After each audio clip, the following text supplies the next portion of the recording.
Hello दोस्तों, आपका स्वागत है बीएनजी क्लासेज में। मैं विश्वनाथ गिरी आज आपको बताने वाला हूं क्लास 10th का गणित प्रश्नावली 3.5 ये चौथे का पहला सवाल। जो दोस्तों आपको इसको समीकरण बनाकर किसी भी विधि से लगाना, किसी भी बीजगणितीय विधि से हमको लगाना है। तो दोस्तों आपका पहला सवाल इसमें दिया गया है। चौथे का पहला सवाल जो है लिखा है, एक छात्रावास के मासिक व्यय का एक भाग नियत है तथा शेष इस पर निर्भर करता है कि छात्र ने कितने दिन भोजन लिया है। जब एक विद्यार्थी ये को जो 20 दिन भोजन करता है, 1000 रुपया छात्रावास के व्यय के लिए अदा करने पड़ते हैं। जबकि एक विद्यार्थी बी को जो 26 दिन भोजन करता है, छात्रावास के व्यय के लिए 1180 अदा करने पड़ते हैं। नियत व्यय और प्रतिदिन के भोजन का मूल्य ज्ञात कीजिए। तो दोस्तों क्वेश्चन बहुत बड़ा है, लेकिन सवाल बहुत ही आसानी से लगेगा आपका। बने रहिए पूरे वीडियो के साथ। तो अब एक छात्र ये है और एक छात्र बी है। अब ये को आप कोई नाम ले सकते हैं और बी से आप कोई नाम ले सकते हैं। जैसे आप मान सकते हैं उसको, जैसे आपका ये दिया है तो ये से आप आकाश कह सकते हैं। आकाश जो है 20 दिन भोजन किया, 1000 रुपया दिया। और दोस्तों बी से आप बलराम को बलराम मान सकते हैं, तो बलराम 26 दिन भोजन किया तो 1180 रुपया दिया। तो कैसे इसको आप लगाएंगे, मानेंगे? माना छात्र का नियत व्यय, व्यय मतलब खर्च दोस्तों, नियत खर्च या व्यय बराबर x रुपया तथा छात्र का प्रतिदिन का व्यय बराबर y रुपया।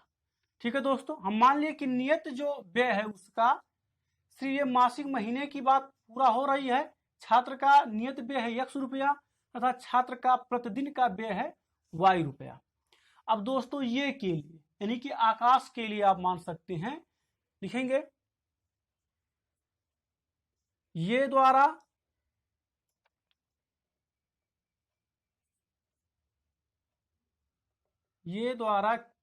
कुल किया गया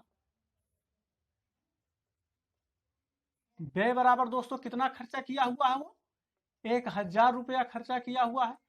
किसको किसको मिलाकर, नियत व्यय और प्रतिदिन का व्यय मिलाकर 1000 रुपया खर्चा कर रहा है।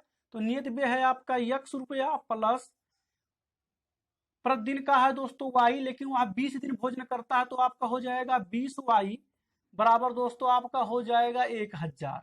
इसको आप मान लीजिए समीकरण नंबर 1। मैं आशा करता हूं आपको इस समीकरण नंबर 1 तक समझ में आया होगा। अब आप क्या करेंगे, बी द्वारा आप देख लीजिए, यानी बलराम जो है माने हैं तो बी लिखेंगे, बी द्वारा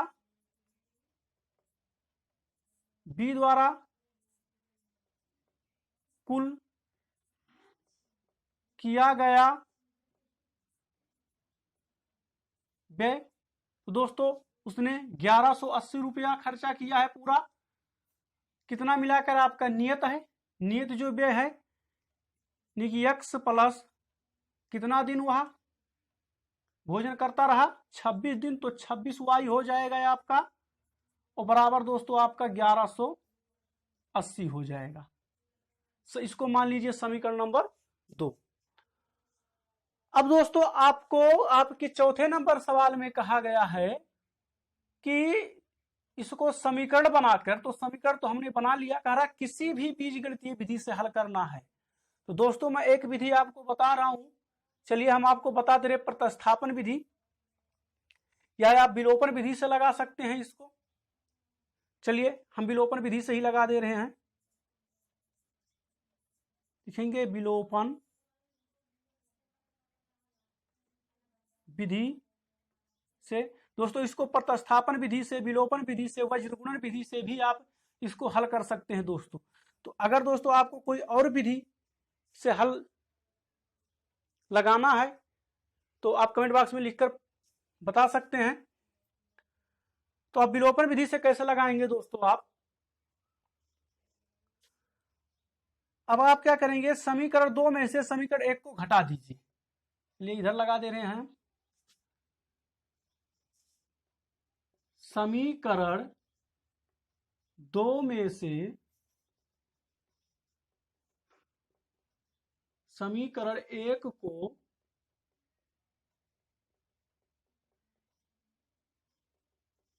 घटाने पर, तो समीकरण 2 ये है दोस्तों आपका, तो लिखेंगे x प्लस 26y बराबर 1180, इतना घटाना हमको, x प्लस 20y बराबर 1000।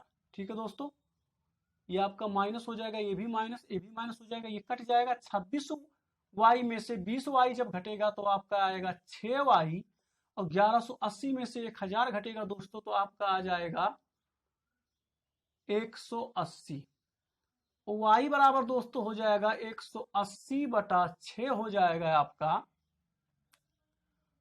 और y बराबर दोस्तों आपका हो गया, काटेंगे तो 6 त्रिक 18, यानी कि आपका हो गया 30। ठीक है दोस्तों, y बराबर आपका 30 हो गया। अब यही y का मान आप समीकरण 1 में रख दीजिए या 2 में रख दीजिए, तो लिखेंगे y का मान समीकरण 1 में रखने पर, ठीक है दोस्तों, समीकरण 1 ये है आपका, तो लिखेंगे x प्लस 20 गुणे, आप लिखेंगे y के स्थान पर 30 बराबर 1000।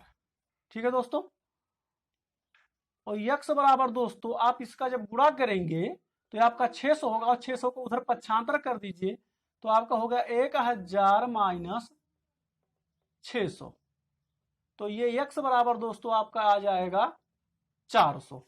ठीक है दोस्तों, आपका x बराबर 400 आया और y बराबर 30 आया।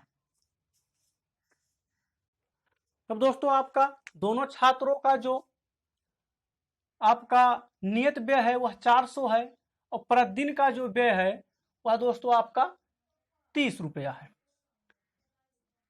हमको वही पूछा है कि नियत व्यय और प्रतिदिन के भोजन का मूल्य ज्ञात कीजिए। अब दोस्तों नियत व्यय आपका क्या होता है, नियत व्यय मतलब कि वहां पर फिक्स है कि आपको बैठेंगे 400 रुपया आपको देना पड़ेगा इतना, और उसके बाद अगर आप प्रतिदिन भोजन करते हैं वहां पर तो उसको वह चार्ज लगा दिया 30 रुपया की, 30 रुपया प्रतिदिन का देना पड़ेगा। 400 के बाद 400 तो लेगा ही वह, और जितने दिन भोजन आप करते हैं उसके बाद वह 30 रुपया जोड़कर लेगा।